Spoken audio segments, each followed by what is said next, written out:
Alleluia, apriamo la Bibbia nel primo libro della Bibbia, che è Genesi, che vuol dire principio, vero? Gloria al Signore. Genesi capitolo 45. Leggeremo tutto questo capitolo. Genesi capitolo 45. Amen. Grazie per alzarvi in piedi. Gloria al Signore. A Dio sia ogni lode e ogni onore. Amen. Amen.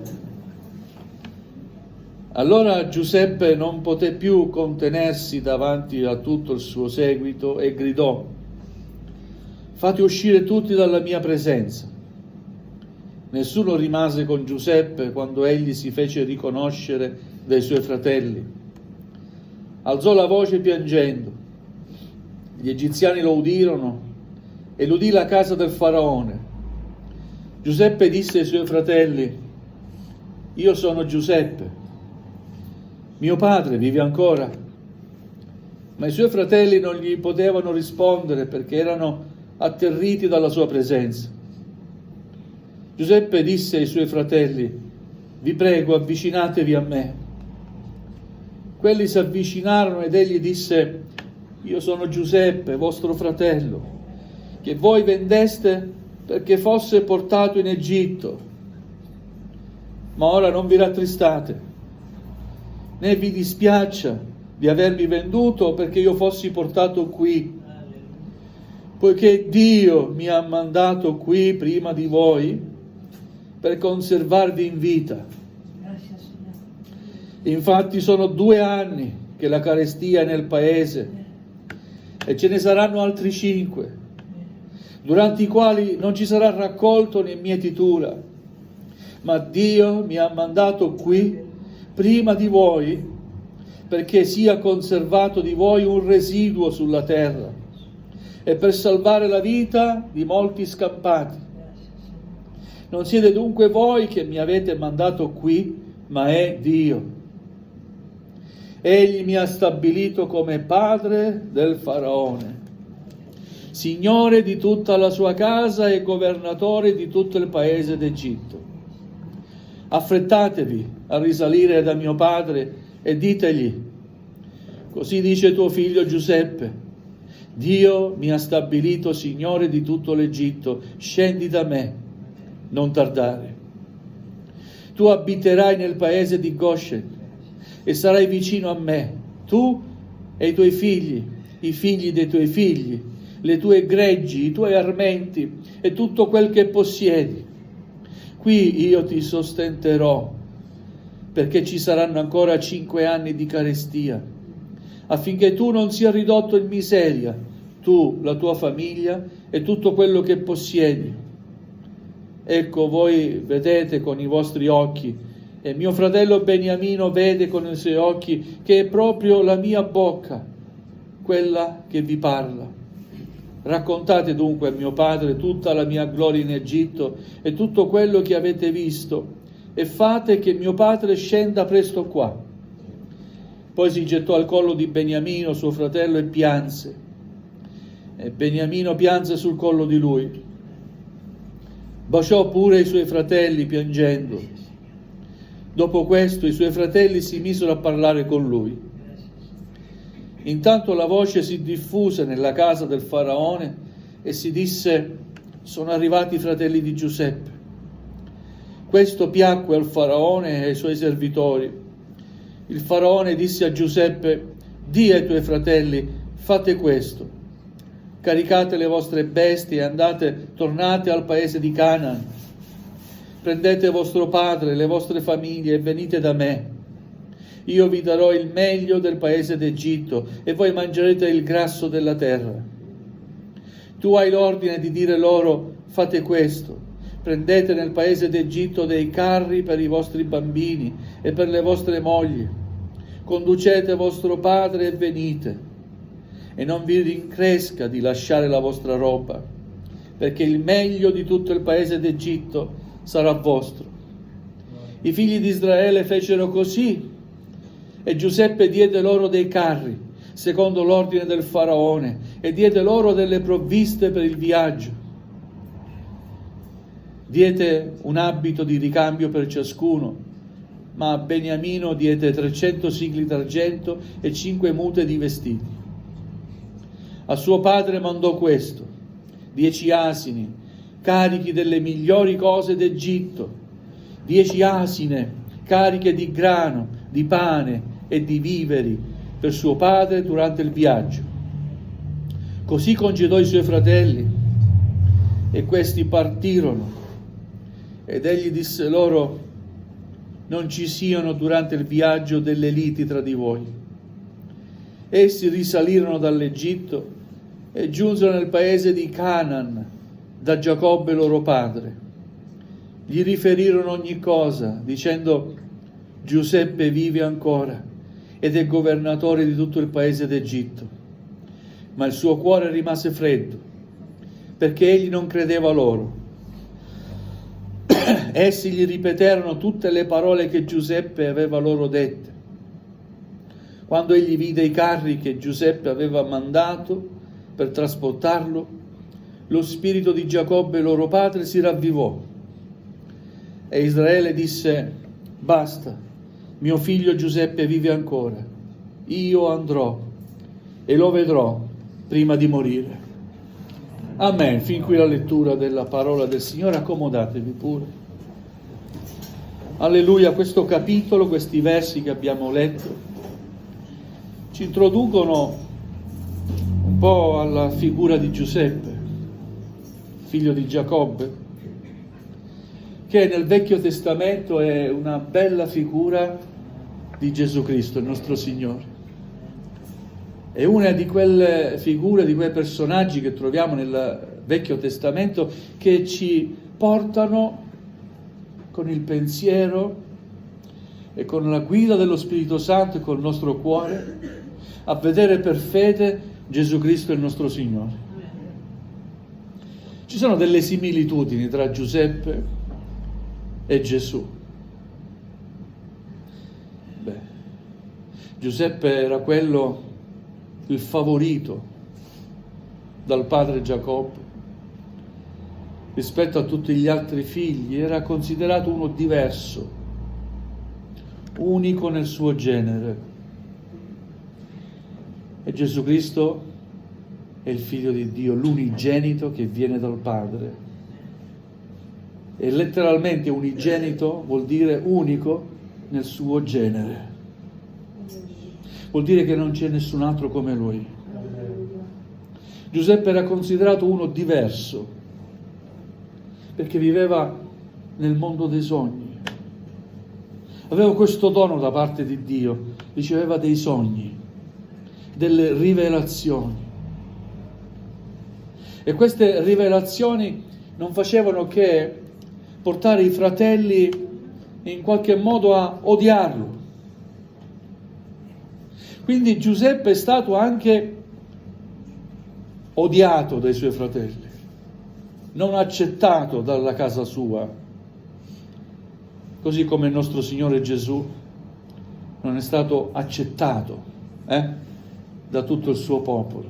È vero? È scritto così in Giovanni: è venuto in casa sua e i suoi non l'hanno ricevuto. Amen? Amen. Un'altra similitudine: Giuseppe è stato venduto e anche Gesù è stato venduto. È vero? Un'altra similitudine ancora: Giuseppe è stato strumento di Dio per salvare Giacobbe, Israele, da un periodo difficile di grande carestia durata 5 anni. E Gesù è il mezzo che Dio si è provveduto per salvare non solo il suo popolo, ma tutti noi, Amen. Tutta l'umanità. Un'altra similitudine: Giuseppe è stato capace di perdonare coloro che gli avevano fatto del male. e Gesù ci ha perdonati. Amen. E ha perdonato tutti coloro che in quel momento erano lì a guardarlo in croce, e all'ultimo pregò il Padre, dicendo: Padre, perdona loro, perché non sanno quello che fanno. Amen. Giuseppe rappresenta il piano di Dio che muove le cose, le circostanze, le persone per raggiungere uno scopo di salvezza. Alleluia. Gesù è la nostra salvezza. Alleluia, gloria al Signore. Quando Giuseppe si trova davanti ai suoi fratelli, gli dice: non rattristatevi, perché non siete voi che mi avete portato qui in Egitto. Giuseppe riconosce di essere stato parte di un piano meraviglioso, concepito non da un uomo, ma da Dio. Da Dio che ha riguardo per il suo popolo.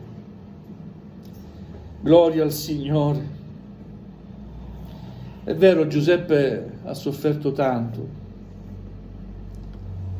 però Dio ha voluto che proprio Giuseppe, un ebreo, straniero, in terra d'Egitto, fosse poi considerato il secondo dopo il faraone. Amen? Amen. Alleluia. E così Dio ha dato a Gesù un nome che è al di sopra di ogni altro nome,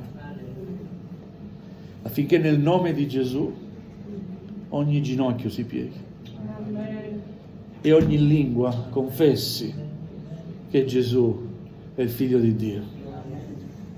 Amen. Gesù è l'unico nome che ci è stato dato qui sulla terra, in cielo, in ogni luogo.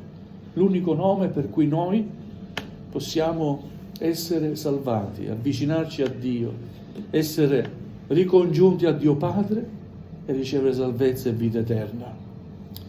Gloria al Signore, alleluia.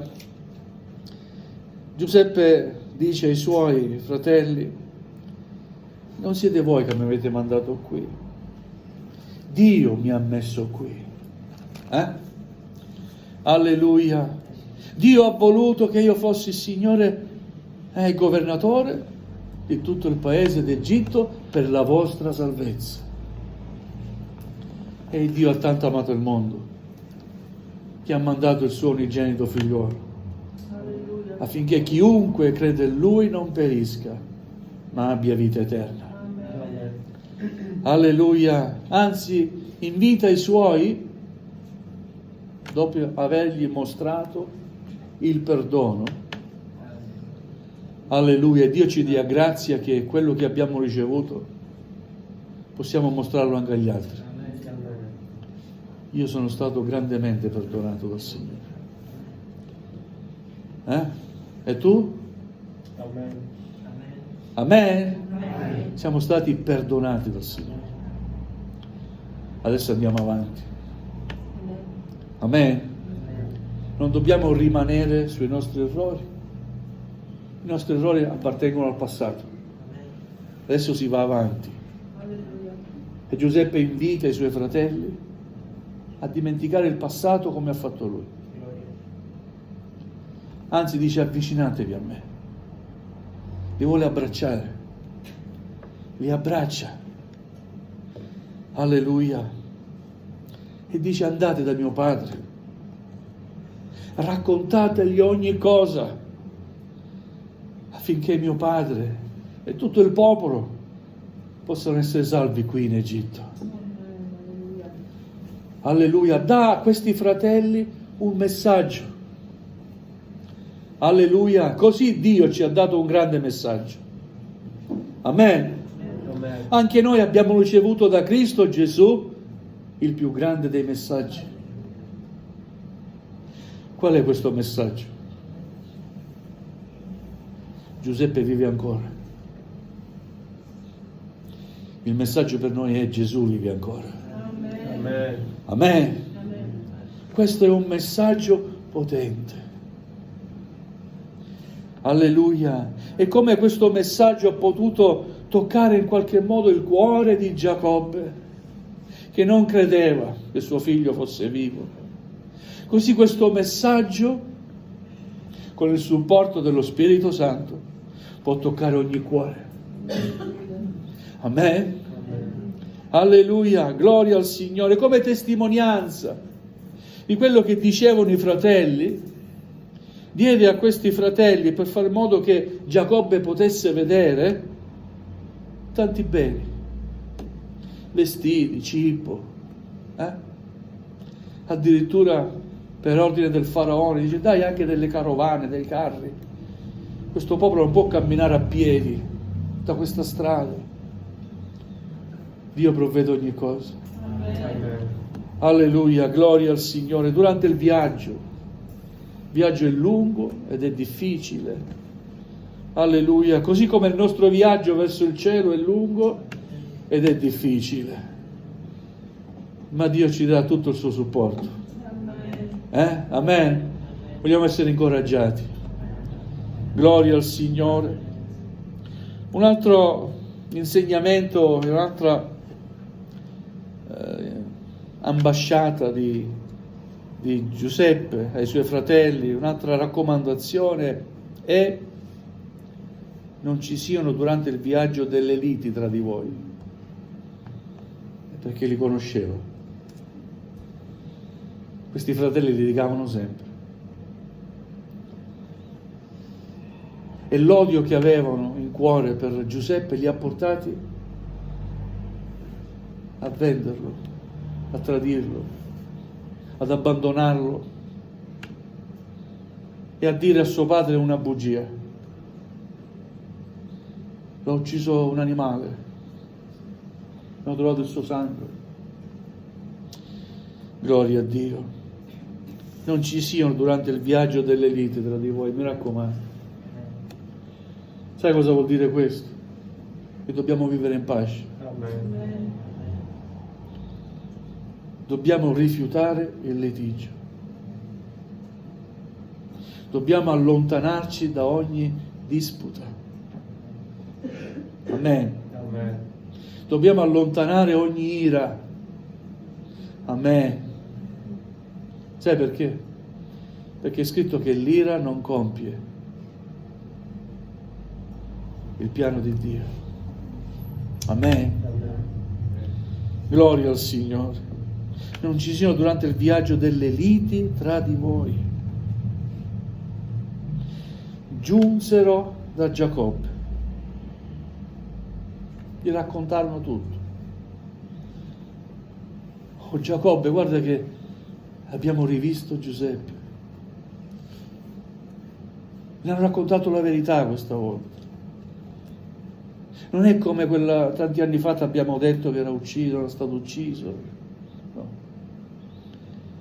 Ci raccontarono la verità.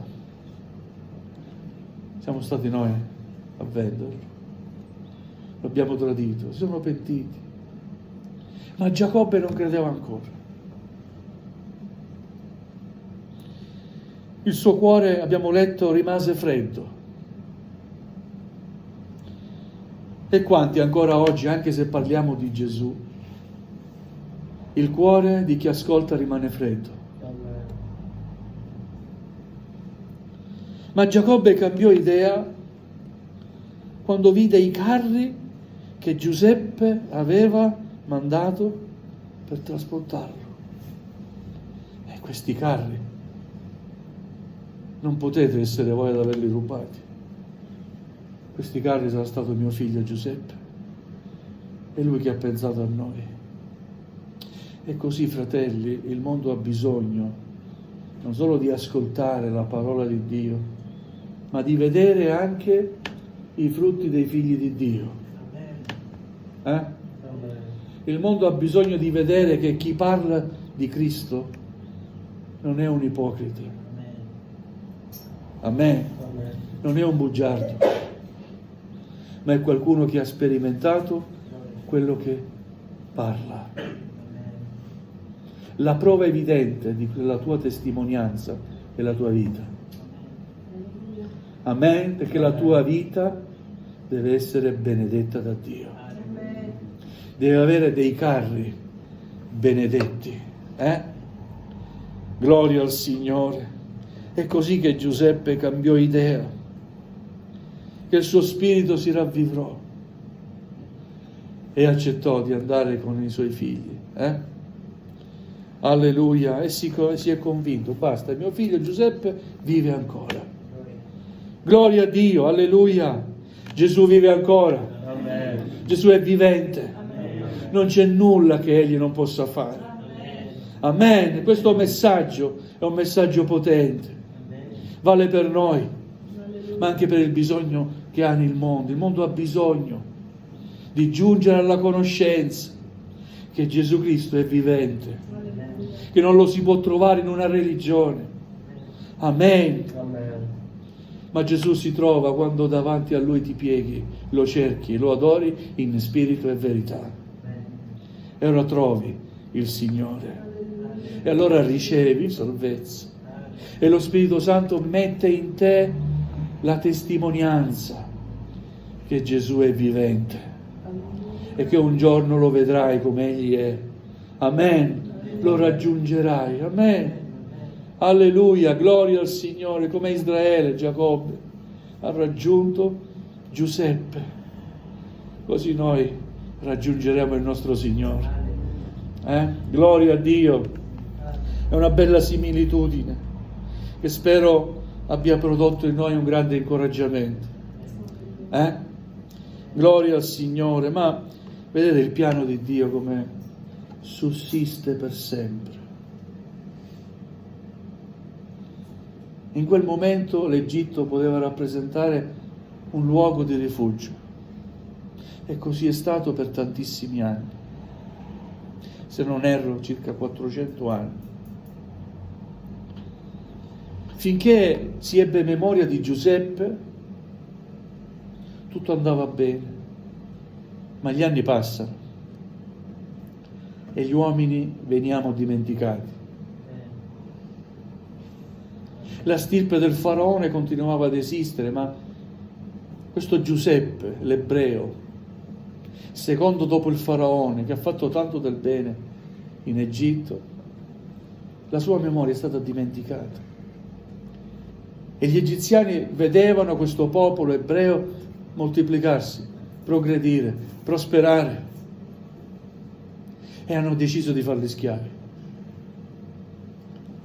Gloria a Dio. Ma il popolo grida ancora a Dio e chiede di essere liberato. Aspetta un liberatore. Passano 400 anni e Dio provvede un liberatore. Il suo nome è Mosè. Altra bella figura di Cristo. Gloria al Signore.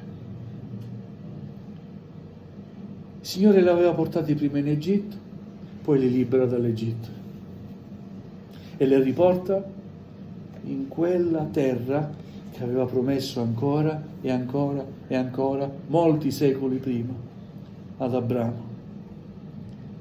Gloria a Dio. Alleluia. Il piano di Dio sussiste per sempre. Alleluia. Non sarà nessuno a poterlo modificare o a poterlo fermare. E noi crediamo che Dio abbia un piano per noi, vero? Amen. Ha un piano per la tua vita, ha un piano per la Chiesa, ha un piano per il suo popolo, ha un piano per questo mondo. Amen. Questo piano si ricongiunge sempre e solo alla persona meravigliosa di Gesù Cristo. Alleluia. Alleluia. Amen. Gloria al Signore. Vogliamo chinare il nostro capo. Vogliamo ringraziare il Signore.